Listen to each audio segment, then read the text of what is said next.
دولت کی محبت. اگر آپ کو دولت کی محبت آمادہ کرتی ہے کہ اللہ کے حدود کو پامال کریں، حرام ذرائع استعمال کریں، دولت آنی چاہیے، حلال سے ہو، حرام سے ہو، جائز سے ہو، ناجائز سے ہو، بائی ہوک اور بائی کروک دولت آنی چاہیے، تو آپ کی محبوب حقیقی کون ہوئی؟ دولت.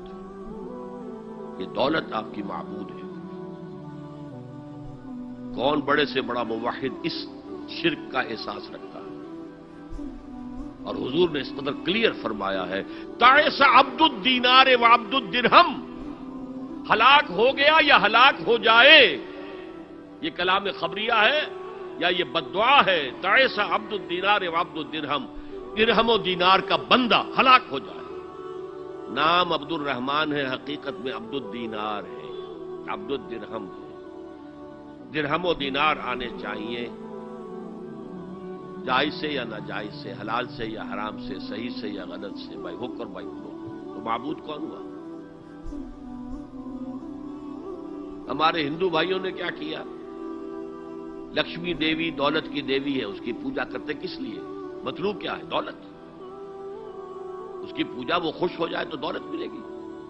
ہم نے کہا ہٹاؤ جی اس دیوی کو بیچ میں سے، ہم براہ راست ہی پوج لیں گے. بس یہی تو فرق کیا ہے نا. عبد الدینار و عبد الدرہم، یہ ہے انفرادی صدقے پر. شرک فی المحبت، جو روح عبادت ہے، جو عبادت کی جان ہے، محبت، غایت الحب ما غایت الذل والخضوع. اور ٹاپ پر لے آئیے. آج کی دنیا اجتماعیت کے میدان میں اگرچہ اب زمانہ بدل رہا ہے، لیکن تقریباً 1 صدی سے نیشن سٹیٹس، وطن کی بنیاد پر قومیت، وطن محبوب ترین شے، جو شے میرے وطن کے لیے صحیح ہے وہ میں کروں گا، چاہے وہ غلط ہو، وہ حرام ہو، اللہ کے قانون کے خلاف ہو، لیکن میرے وطن کے لیے ہوگا. وطن زندہ باد. یہ وطن پرستی ہے. اس وطن پرستی کے مذہب کی ایک نماز بھی ہے. ترانہ ہو رہا ہے تو کھڑے ہو جاؤ. قنوت، کھڑے ہو جانا عبادت کا حصہ ہے. اس کا جھنڈا سلامی دو. یہ وطن کے معبود کے ریچولز ہیں، مذہب وطنیت. اسی لیے اقبال نے کہا تھا، اس کو سمجھا نہیں کسی نے بھی، اس دور میں میں اور ہے، جام اور ہے، جم اور، ساقی نے بنا کی روش لطف و ستم اور، تہذیب کے آزر نے ترشوائے صنم اور. آج کا صنم، آج کا بت کون ہے؟ تہذیب کے آزر نے ترشوائے صنم اور، مسلم نے بھی تعمیر کیا اپنا حرم اور. ان تازہ خداؤں میں بڑا سب سے وطن ہے، جو پیرہن اس کا ہے وہ مذہب کا کفن. خدا پرستی، یہ وطن کی لکیر سے تم اور ہو گئے، میں اور ہو گیا. لکیر، انسانیت منقسم. جو تمہارے وطن کے لیے ٹھیک ہے وہ تم کرو گے، چاہے وہ اخلاقاً غلط ہو، اور جو میرے وطن کے لیے ٹھیک ہے وہ میں کروں گا، چاہے اخلاقاً غلط ہو. یہ کون سا دین ہے؟ یہاں تو وطن تمہارا معبود بن گیا. پاکستان میں بڑا شور اٹھا تھا جب میں نے کہا تھا کہ جھنڈے کو سلامی دینا شرک ہے اور ترانے کے وقت کھڑا ہو جانا شرک ہے. اور میں کبھی بھی تقریبات میں جاتا ہوں، اقبال ڈے ہو رہا ہے، کچھ اور ہو رہا ہے، میں ان تقریبات کا مقرر نہیں ہوں، لیکن جب بہت زور دیتے چلا جاتا ہوں. لیکن وہاں ترانہ پڑا جاتا میں بیٹھا رہتا ہوں، میں کھڑا نہیں ہوتا. اور اس پر چیبیں گوئیاں ہوتی ہیں اخبارات کے اندر. لیکن میرے نزدیک یہ وطن کی نماز پڑھ رہے ہو تمہارا یہ قنوت اور وطن کا ترانہ، اس میں حمد ہو رہی ہے وطن کی. یہ کیا ہے؟ آج کے دور کا بدترین شرک، شرک فی المحبت. آگے چلیے. شرک فی الدعاء،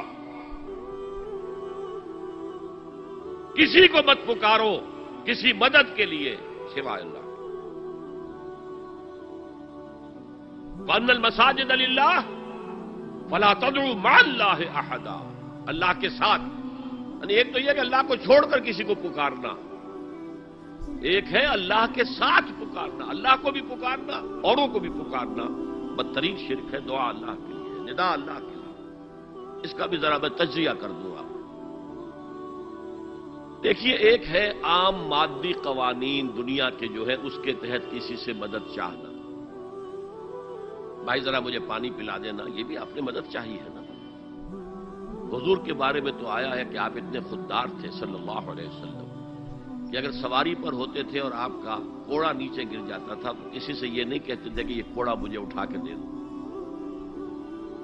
بلکہ خود سواری سے اتر کر کوڑا اٹھاتے تھے۔ تو یہ جو قانون مادی ہے اس کے تحت مدد مانگنا کوئی بری بات نہیں ہے، کوئی غلط بات نہیں۔ ماورائی اعتبار سے، غیبی اعتبار سے کسی سے مدد مانگنا کسے باشد کوئی ہو، شرک فی الدعاء۔ ان المساجد للہ فلا تدعوا مع اللہ احدا۔ ایک ہے استعارتن اقبال کہتا ہے ہمالا ہے فصیل کشور ہندوستان، تو یہ خطاب بالکل ایک استعارہ سا ہے۔ اسی معنی میں مولانا حالی نے اپنی مسدس کے اختتام پر جو مناجات لکھی ہے، اے خاصہ خاصان رسول وقت دعا ہے، امت میں تیری آ کے عجب وقت پڑا ہے۔ وہ دی جو بڑی شان سے نکلا تھا وطن سے، پردیس میں وہ آج غریب الغربا ہے۔ تو اس معنی میں اس لفظ استعمال ہو جائے تو اس پر بہت زیادہ الرجک بھی نہیں ہونا چاہیے، لیکن غیبی طور پر کسی کے بارے میں یہ عقیدہ رکھ کر کہ وہ میری مشکل کشائی کر سکتا ہے، حاجت روائی کر سکتا ہے، میری مدد کر سکتا ہے، یہ شرک ہے، اور اس کے شرک ہونے میں کوئی شک نہیں۔ ان المساجد للہ فلا تدعوا مع اللہ احد۔ اب دیکھیے، ہمارے یہ فرشتے یہاں بیٹھے ہیں نا، ہم کہہ سکتے ہیں ذرا بھائی میرا یہ کام کر دینا؟ نہیں کہہ سکتے۔ جبرائیل کو پکار سکتے ہیں، اے جبرائیل ذرا میرا یہ کام کر دینا؟ نہیں، وہ عالم غیب کی شے ہے۔ کسی ولی اللہ کی روح کو پکار کر کہنا کہ میری یہ مشکل دور کر دے، نہیں۔ اللہ سے کہیں، اللہ کو پکارے، اللہ جس کے ذریعے سے چاہے آپ کی ضرورت پوری کر دے۔ اس ضمن میں میں کہوں گا کہ شاہ ولی اللہ دہلوی نے ایک بات کہی ہے، اگرچہ مجھے اس کی کوئی دلیل اپنے طور پر انڈیپینڈنٹلی کتاب و سنت میں نہیں ملی ہے، لیکن شاہ صاحب کا ایک مقام مرتبہ ہے جو میری نگاہ میں بہت بلند ہے۔ میرے نزدیک دو عظیم شخصیتیں عالم اسلام کی، امام ابن تیمیہ اور امام غزالی کو جمع کریں تو شاہ ولی اللہ بنتے ہیں، اتنی عظیم شخصیت۔ انہوں نے یہ لکھا ہے کہ جو اللہ کے برگزیدہ بندے ہوتے ہیں، اولیاء اللہ، اللہ تعالیٰ ان کی ارواح کو ان کے فوت ہونے کے بعد ملائکہ کے طبقہ اسفل میں شامل کر دیتے ہیں، اور وہ بھی جس طرح وہ ملائکہ اللہ کے احکام کی زمین میں تنفیذ کر رہے ہیں، وہ بھی اسی کام میں لگ جاتے ہیں۔ میں نے عرض کیا کہ میرے پاس انڈیپینڈنٹلی کوئی دلیل نہیں ہے اس کے حق میں، لیکن شاہ صاحب کا فرمانا خود میرے لیے ایک درجے میں دلیل ہے۔ لیکن یہاں ایک تو یہ نوٹ کرنے کا، ملائکہ کا طبقہ اسفل، ملائکہ کا سب سے نچلا طبقہ، اور اللہ کے حکم کی تنفیذ کرتے تو فرشتے کر رہے ہیں، وہ بھی ہوں، ہمیں اس سے کیا غرض ہے؟ ہم نہ فرشتے کو پکار سکتے ہیں اور نہ کسی ولی اللہ کو پکار سکتے ہیں۔ پکارو اللہ کو۔ قال ربکم ادعونی استجب لکم ان الذین یستکبرون عن عبادتی سیدخلون جہنم داخرین۔ تمہارا رب کہتا ہے مجھے پکارو، مجھ سے مانگو، میں تمہیں دوں گا، تمہاری دعا سنوں گا، قبول کروں گا، اور جو بربنائے تکبر مجھ سے نہیں مانگتے وہ جہنم میں داخل ہوں گے، ذلیل و خوار ہوں گے۔ حضور نے ایک بات مجھے متن یاد نہیں ہے بہت پیاری فرمائی، دیکھو انسانوں سے تم مانگتے ہو کچھ تو ایک دفعہ تو اس کے ماتھے پر تیوری پر بل پڑ ہی جاتا ہے، یہ کیوں میرے سامنے ہاتھ سوال کیا، کیوں مجھے سے مانگ رہا ہے، چلیے بعد میں کچھ وہ دے ہی دے کہ ناگوار گزرتا ہے۔ ارے اس سے مانگو جو کہتا ہے کہ مجھ سے مانگو اور میں دوں گا، وہ نہ مانگنے پہ ناراض ہے، اس سے نہیں مانگتے۔ رات کے آخری ساعتوں میں یا جسے آپ کہتے ہیں the small hours of the morning, حدیث میں آتا اللہ نزول اجلال فرماتے، جس کو ہم نہیں جانتے کیسے نزول ہوتا ہے، ذات باری تعالیٰ اس کے متعلقات کے بارے میں جو بات آ گئی قرآن میں حدیث میں وہ ہم مانتے ہیں، کیسا یہ ہم نہیں جانتے، اس کا ہاتھ ہے کیسا ہے ہم نہیں جانتے، اس کا چہرہ ہے کیسا ہے ہم نہیں جانتے، اس کی ساق ہے، اس کی پنڈلی ہے کیسی ہم نہیں جانتے، وہ سنتا ہے کیسے سنتا ہے ہم نہیں جانتے، کیا اس کے کان ہیں، کیا اسے بھی ساؤنڈ ویوز کی ضرورت ہے سننے کے لیے، وہ دیکھتا ہے کیسے دیکھتا ہے ہم نہیں جانتے، وہ اترتا ہے کیسے اترتا ہے ہم نہیں جانتے، جو قرآن میں آ گیا حدیث میں آ گیا مان لیجئے بس، باقی یہ متشابہات میں سے ہے، اس کی کھود کرید میں پڑو گے تو فتنے میں مبتلا ہو جاؤ، ابتغاء الفتنۃ وابتغاء تاویلہ۔ لہذا حدیث میں آتا ہے کہ رات کے آخری ساعتوں میں اللہ سمائے دنیا تک نزول فرماتے ہیں اور پھر ندا لگتی ہے حل من سائل فاعطیہ، ہے کوئی سوال کرنے والا مانگنے والا کہ میں اسے دوں، حل من مستغفر فاغفر لہ، ہے کوئی گناہوں کی معافی چاہنے والا کہ میں اسے معاف کر دوں، ہم انٹا غفیل سو رہے ہیں، ہم تو مائل بکرم ہیں کوئی سائل ہی نہیں، راہ دکھلائیں کسے رہنم منزل ہی نہیں، راہ کسے دکھائیں، اللہ کے راستے پر چلنے کا فیصلہ کرو، اللہ کی راہ میں جہاد کا فیصلہ کرو، پھر اللہ راستہ کھولے گا، والذین جاہدوا فینا لنہدینہم سبلنا، وہ لوگ کہ جو ہمارے راستے میں جہاد کریں محنت کریں مشقتیں کریں ہم لازماً ان پر اپنے راستے کھولتے چلے جائیں۔ تو دعا شرک فی الدعا، مانگو صرف اللہ سے اللہ سے اللہ سے، وہ چاہے کسی فرشتے کے ذریعے، چاہے کسی فوت شدہ ولی اللہ کی روح کے ذریعے سے، چاہے کسی کو بھی نہیں، براہ راست اپنے حکم سے، اس کی تو قدرت ہے جو چاہے کرے، کن فیکون، وہ جیسے بھی ہو وہ آپ کی ضرورت پوری کرے گا، وہی ہے جو کہ مشکلات کو حل کرنے والا ہے، وہی ہے کہ رزق دینے والا ہے، وہی ہے جو مرض سے شفا دینے والا ہے، پکارو اسی کو مانگو اسی سے۔ اب آئیے کچھ مراسم عبودیت ہوتے ہیں، مراسم رسم کہتے ہیں کسی چیز کی ظاہری شکل کو، رہ گئی رسم ازاں روح بلالی نہ رہی، فلسفہ رہ گیا تلقین غزالی نہ رہی، یہ قرآن کا بھی ہم اسے رسم الخط کہتے ہیں، رسم الخط، اور یہ حضرت عثمان کے زمانے میں فائنل ہوا ہے کہ یہ اس طریقے سے لکھا جائے۔ تو عبدیت کے اظہار کے لیے کچھ رسومات ہیں جس میں سے ایک پر گفتگو ہو چکی، قنوت، والقانتین والقانتات،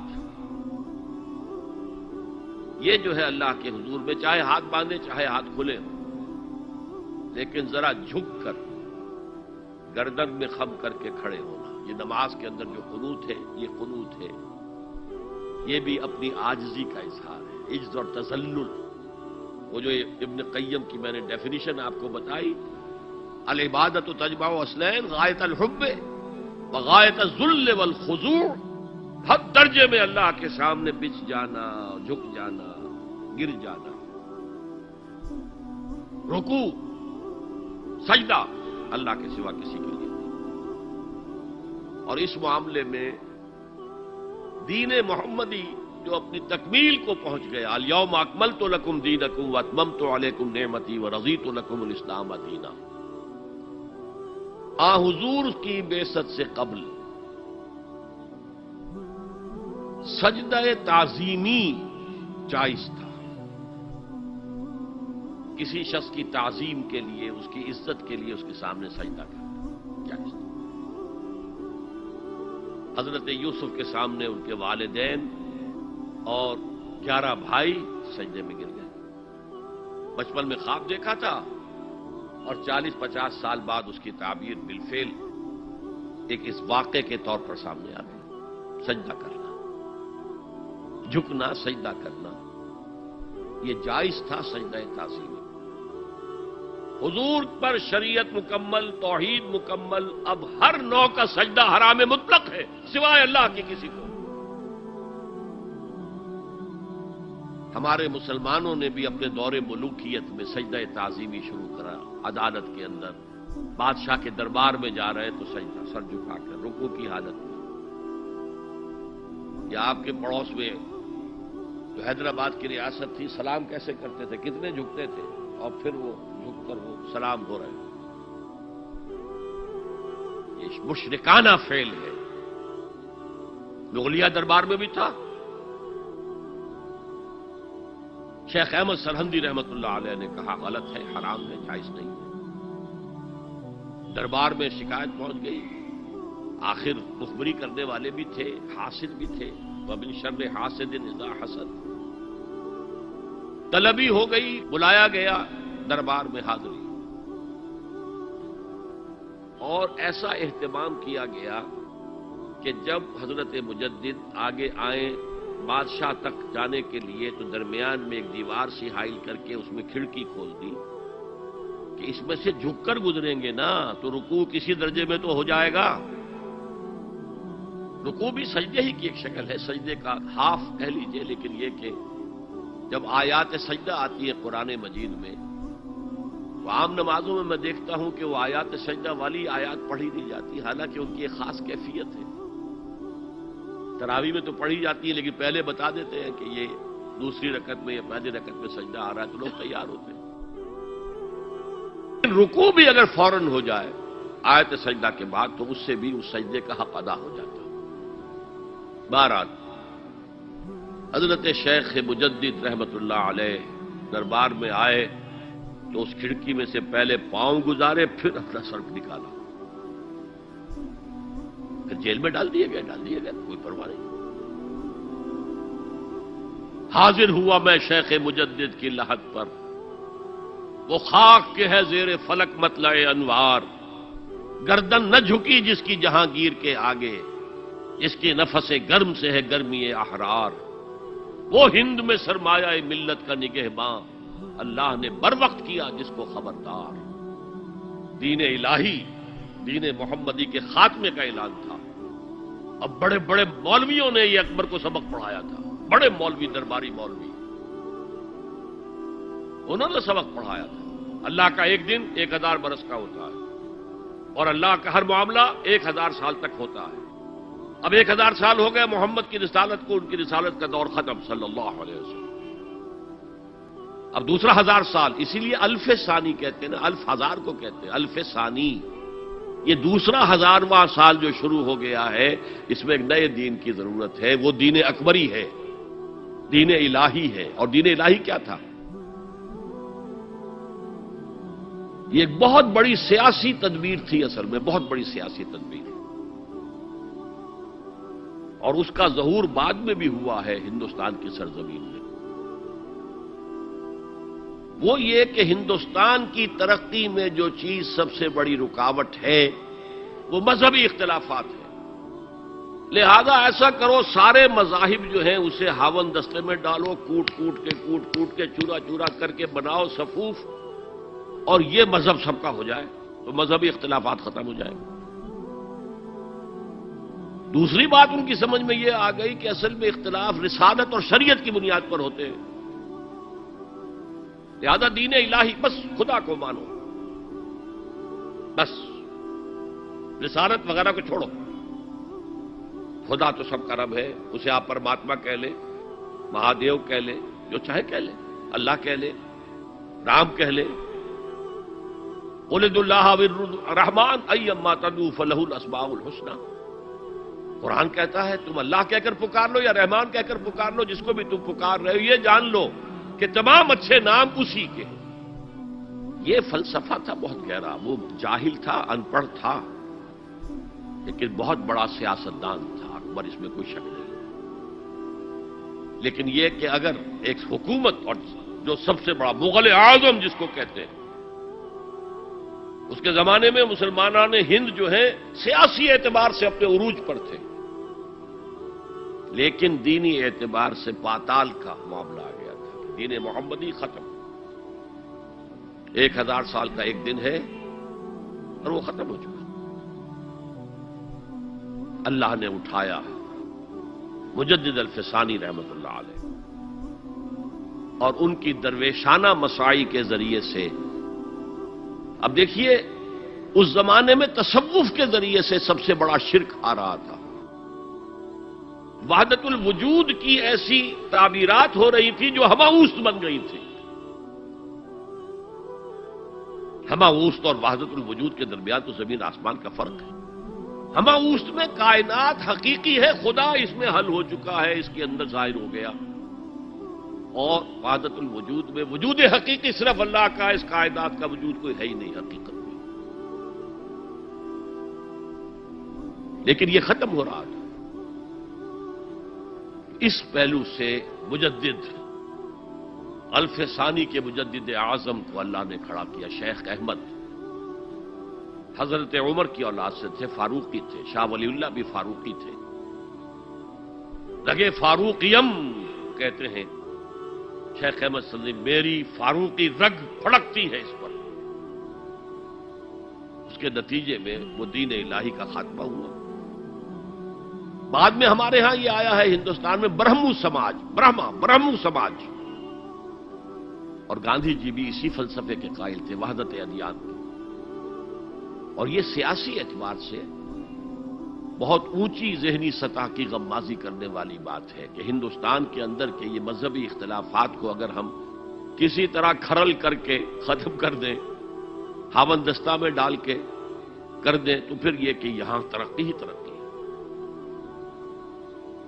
بہرحال سجدہ، گردن نہ جھکی جس کی جہانگیر کے آگے، جس کے نفس گرم سے ہے گرمی احرار، وہ ہند میں سرمایہ ملت کا نگہباں، اللہ نے بر وقت کیا جس کو خبردار۔ تو ہم نے شرک فی العبادت میں پہلے بات کی، شرک فی الاطاعت۔ انفرادی سطح پر نفس معبود، اجتماعی سطح پر عوام کی حاکمیت، بدترین شرک اس دور کا، عظیم ترین شرک۔ اتنے بڑے پیمانے کا شرک کبھی نہیں ہوا دنیا میں۔ اس کے بعد شرک فی المحبت، مال کی محبت، تعس عبد الدینار و عبد الدرہم، وطن کی محبت یا کسی اور شے کی محبت، اگر وہ اللہ کی محبت کے برابر بھی آ جائے، بڑھ جائے تو اور بھی بڑی بات کہنی پڑے گی، لیکن ہمارے پاس شرک سے اوپر کی اصطلاح کوئی نہیں۔ پھر شرک دعا، اللہ کے سوا کسی اور سے حاجت روائی کے لیے، مشکل کشائی کے لیے پکارنا کسی۔ پھر شرک فی المراسم العبودیہ، قنوت ہے، رکوع ہے، سجود ہے، یہ ذل والخضوع کی، کسی کے سامنے جھک جانے کی ایک علامت ہے، سمبل ہے۔ اب آخری ہے اس میں اخلاص، اور اخلاص کی ضد کیا ہے؟ ریاکاری۔ کوئی عبادت اگر دکھاوے کے لیے کی جائے وہ شرک ہے،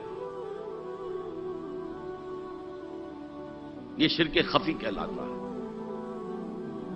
مال کی محبت کا شرک بھی شرک خفی ہے، نفس کی اطاعت کا شرک بھی شرک خفی ہے، اور یہ سب سے خفی شرک ہے۔ حضور نے فرمایا صلی اللہ علیہ وسلم، من صلی یرائی فقد اشرکا ومن صام یرائی فقد اشرکا ومن تصدق یرائی فقد اشرکا۔ جس نے دکھانے کے لیے نماز پڑھی اس نے شرک کر لیا،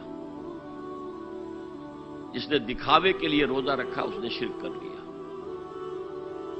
جس نے دکھاوے کے لیے خیرات کی، صدقات دیے وہ شرک کر چکا. قد اشرکا یہ عربی کے مزاج سے واقفیت ہو. فعل ماضی پر قد جو ہے تو وہ پرفیکٹ ٹینس بن جاتا ہے. کر چکا، وہ شرک میں ملوث ہو چکا. من صلی یرائی فقد اشرکا ومن صام یرائی فقد اشرکا ومن تصدق یرائی فقد اشرکا.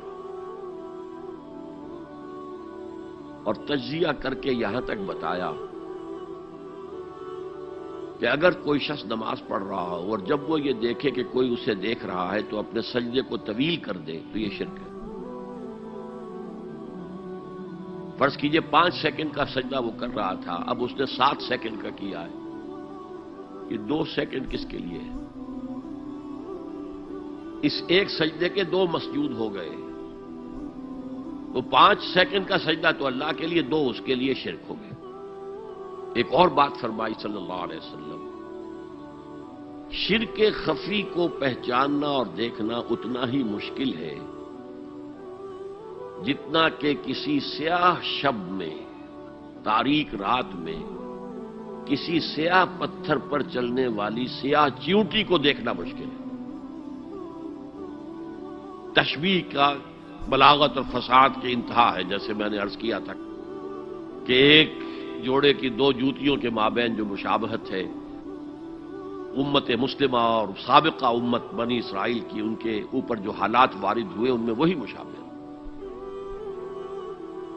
تاریک شب ہے، سیاہ پتھر ہے، اس پر سیاہ چیونٹی رینگ رہی ہے. جتنا اس کو دیکھنا مشکل ہے اتنا ہی شرک خفی کو پہچاننا مشکل.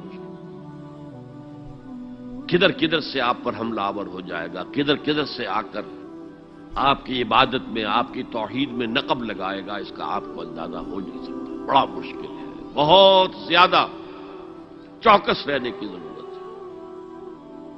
اور اس کا علاج بتایا گیا ہے خاص طور پر عبادات کے ضمن میں کہ کچھ نہ کچھ عبادت نفل بھی کی جائے، اور نفل عبادت اس طور سے کی جائے کہ کسی کو پتہ نہ چلے. اب ہمارا حال یہ ہو گیا کہ ساری، اگر کوئی عشاء کی 17 رکعتیں پڑھتا، سب کی سب مسجد میں پڑھتا. حالانکہ صحابہ کے دور میں مسجد تھی فرائض کی ادائیگی کی. باقی جا کر نماز گھر میں پڑھو گے وہ افضل ہے. اور نوافل تو خاص طور پر اگر کسی کو تہجد کی توفیق ہو گئی ہے تو کسی نہ کسی طرح ڈھنڈورا پیٹے گا. اسے جی کیا کریں، بس رات کو جاگنا ہوتا ہے، طبیعت جو ہے بڑی بھاری رہتی ہے. ہو گیا اپنا ڈھنڈورا پیٹ دیا. تو اس سے تو مرض اور 2 آتشا ہو جائے گا، ریاکاری اور بڑھ جائے گی. اسی طریقے سے صدقات نافلہ فرمایا ایسے دو کہ داہنا ہاتھ جو کچھ دے بائیں ہاتھ کو پتہ نہ چلے، کسی کو پتہ نہ چلے. اس سے وہ ریاکاری کی جڑیں کٹتی ہیں. ریاکاری کی جڑیں جو ہے دل کے اندر سے کٹتی ہیں. یہ علاج ہے ریاکاری کا، لیکن ریاکاری شرک. اب میں آخری بات پر آ رہا ہوں. آپ نے سوچا ہوگا کہ اس تجزیے کے تحت تو ہر گناہ جو ہے ادنا سے ادنا گناہ بھی شرک ہے. فجر کی نماز کے وقت اگر اٹھ کے نہیں گئے اور چادر یا کمبل کو سیدھا کر کے لیٹ گئے تو یہ شرک ہے. پھر کون سے گناہ ہے جو اللہ معاف کرے گا؟ یہ جو میں نے آیت آپ کو 2 دفعہ جو آئی ہے سورہ نساء میں سنائی، ان اللہ لا یغفر ان یشرک بہ ویغفر ما دون ذلک لمن یشاء. اللہ تعالیٰ اس کو تو ہرگز نہیں بخشے گا کہ اس کے ساتھ شرک کیا جائے، البتہ اس سے کم تر جس کو چاہے گا بخش دے. تو جان لیجئے یہ جو باریک تجزیہ میں نے کر کے بتایا ہے یہ اپنی جگہ 100% درست ہے. لیکن ان میں جو یہ چیزیں ہیں، کوئی کوتاہی ہو گئی، کوئی گناہ ہو گیا، کوئی شریعت کی مخالفت ہو گئی، نفس کی کسی اس وقت کے دباؤ میں آ کر یہ گناہ شمار ہوں گے اگر یہ آپ کی طبیعت ثانیہ نہ بن جائے. اگر یہ آپ کی سیکنڈ نیچر بن گئے تو ایک گناہ بھی ساری تباہی لانے کے لیے کافی ہے. اگر آپ نے ڈیرے ڈال دیے، غلطی ہو گئی، معافی مانگو، توبہ کرو، استغفار کرو، اللہ صاف کر دے گا. نہیں کرو گے تو پھر ایک گناہ پر بھی دوام اگر ہو گیا اور اس گناہ نے ایک نے بھی تمہارا احاطہ کر لیا تو وہ جہنم میں خلود کی وعید قرآن میں آئی ہے. بلا من کسب سیئۃ واحاطت بہ خطیئتہ فاولئک اصحاب النار هم فیہا خالدون.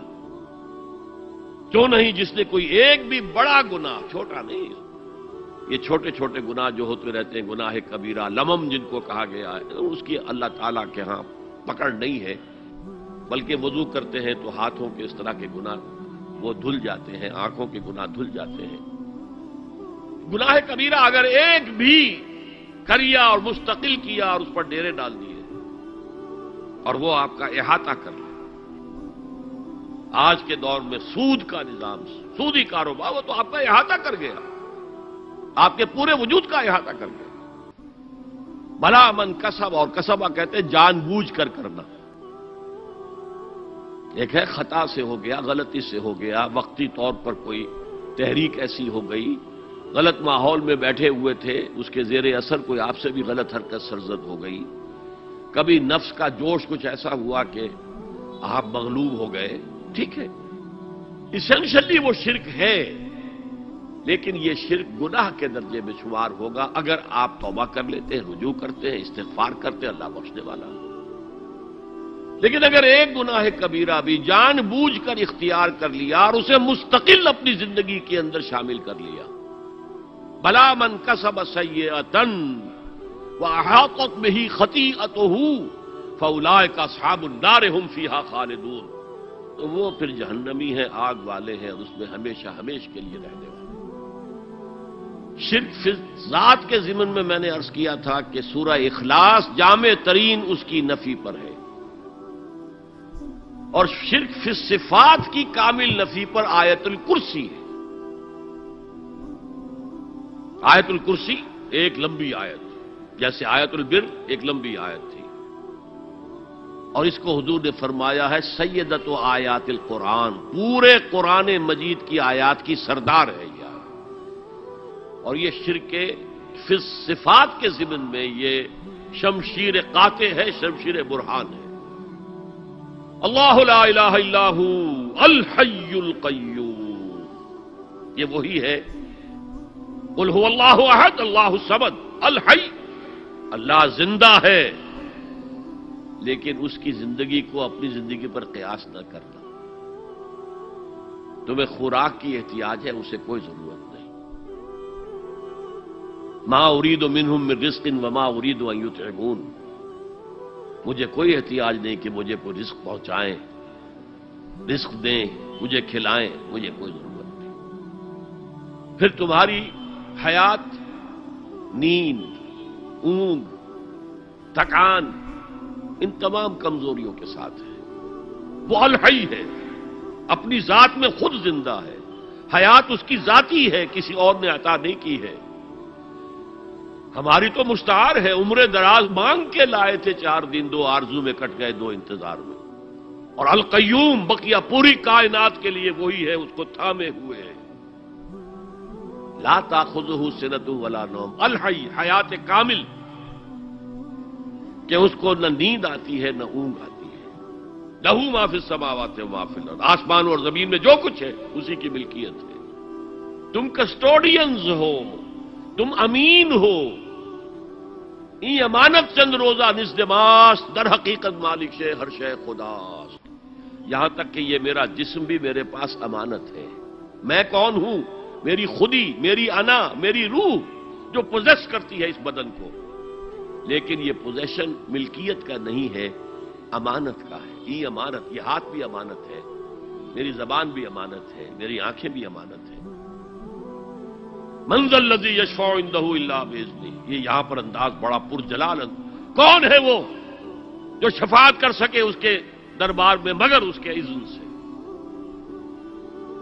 کسی کا ذاتی، کسی کا زور، کسی کا اختیار نہیں ہے کہ جس کی بنا پر وہ شفاعت کرے. ہاں، اللہ کے اذن سے. اور دوسری جگہ پر آتا ہے جس کے لیے وہ چاہے گا اور جس کو اجازت دے گا.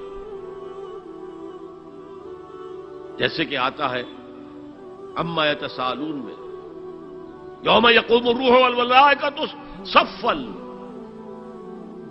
اور ان میں سے کوئی بھی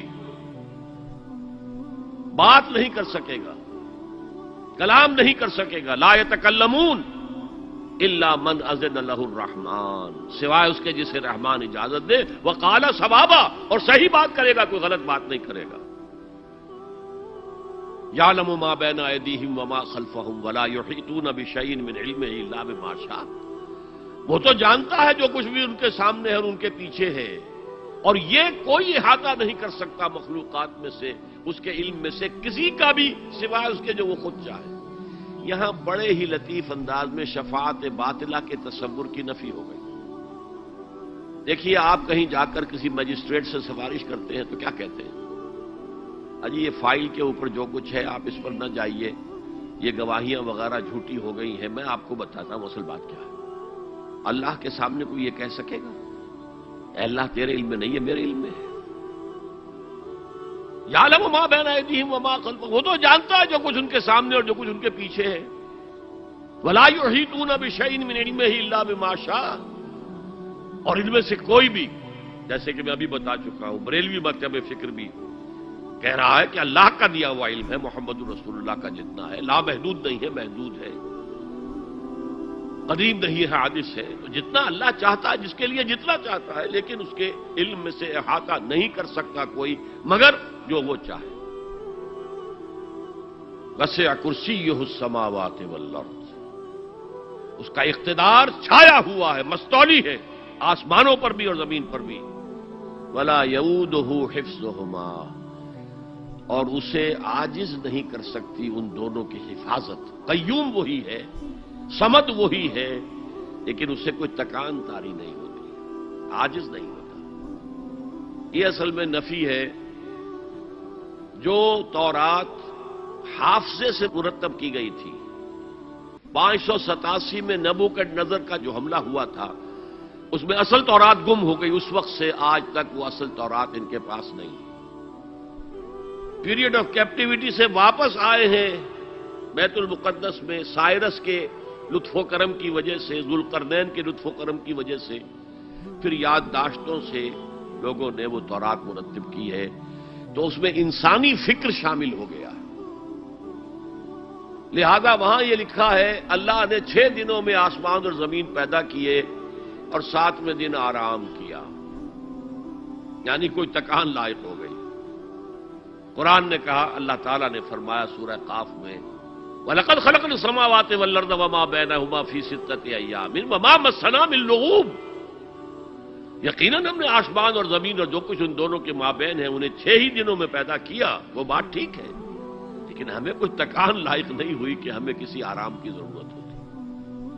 لا یؤودہ حفظہما وہو العلی العظیم. العلی وہی ہے، سب سے بلند و بالا. لتکون کلمۃ اللہ ہی العلیٰ، تاکہ اللہ کا کلمہ سب سے سربلند ہو جائے، اور وہی عظیم ہے، عظمت والا. اللہ تعالیٰ مجھے اور آپ کو اس سے بچائے، اپنے سابقہ زندگی کے گناہوں پر توبہ کرنے کی اور اللہ سے استغفار طلب کرنے کی توفیق عطا فرمائے، اور اپنے دینی فرائض کی انجام دہی کے لیے کمر بستہ ہو جانے کا عزم مصمم کر لینے کی توفیق عطا فرمائے. اقول قولی ھذا واستغفر اللہ لی ولکم ولسائر المسلمین والمسلمات. اب ہم سوالات کا سیشن شروع کرتے ہیں. پہلا سوال ہے، اگر کسی مسلمان کو یہ نہیں معلوم ہو کہ وہ جو کر رہا ہے وہ عمل شرک ہے یا نہیں، تو کیا اس کا یہ شرک معافی کے قابل ہوگا؟ دیکھیے، اگرچہ قانون تو یہ ہے دنیا کا، ignorance of law is no excuse. قانون سے عدم واقفیت کوئی عذر نہیں ہے. قانون تو پھر پڑھتا ہے، لگتا ہے، لاگو ہوتا ہے، عائد ہوتا ہے. لیکن اللہ کے ہاں ایسا نہیں ہے. وہ ہر شخص سے اس کے اپنے حالات کے اعتبار سے حساب لے گا. کن حالات میں پیدا کیا گیا، کیا جینز اس کو دیے گئے تھے، کن حالات میں وہ پلا بڑھا ہے، اس کے انوائرنمنٹل فیکٹرز کیا تھے. پھر یہ کہ جن لوگوں کی ذمہ داری تھی کہ اسے دین کا پیغام پہنچائے انہوں نے کوتاہی کی، اور اگر اس کی وجہ سے یہ لا علم رہا اور اس نے بات کو نہیں سمجھا تو میں سمجھتا ہوں اللہ تعالیٰ نرمی فرمائیں گے۔ باقی یہ کہ بخشش یا سزا دینا یہ اللہ کا اختیار مطلق ہے، ہم کچھ نہیں کہہ سکتے۔ اللہ تعالیٰ ابو جہل کو بخش دے، ہم اعتراض نہیں کر سکتے، اس کی مخلوق ہے جو چاہے کرے۔ اللہ تعالیٰ کسی نیک سے نیک آدمی کو جہنم میں ڈال دے، وہ کر سکتا ہے۔ جیسے میں نے کہا اپنی بکری آپ جب چاہیں ذبح کریں، اپنے غلام کو آپ چاہیں قتل کر دیں۔ ہم یہ جانتے ہیں کہ وہ عدل کرے گا، انصاف کرے گا، قائم بالقسط ہے، لیکن اللہ تعالیٰ کے اوپر کوئی پابندی کسی کی نہیں ہے۔ تو میں یہاں صرف یہی لفظ استعمال کر سکتا ہوں کہ اللہ تعالیٰ ہر شخص کے ذاتی حالات کے اعتبار سے محاسبہ کرے گا، اور یقیناً اگنورنس جو ہے اس کے ہاں ایک ایکسکیوز شمار ہوگا۔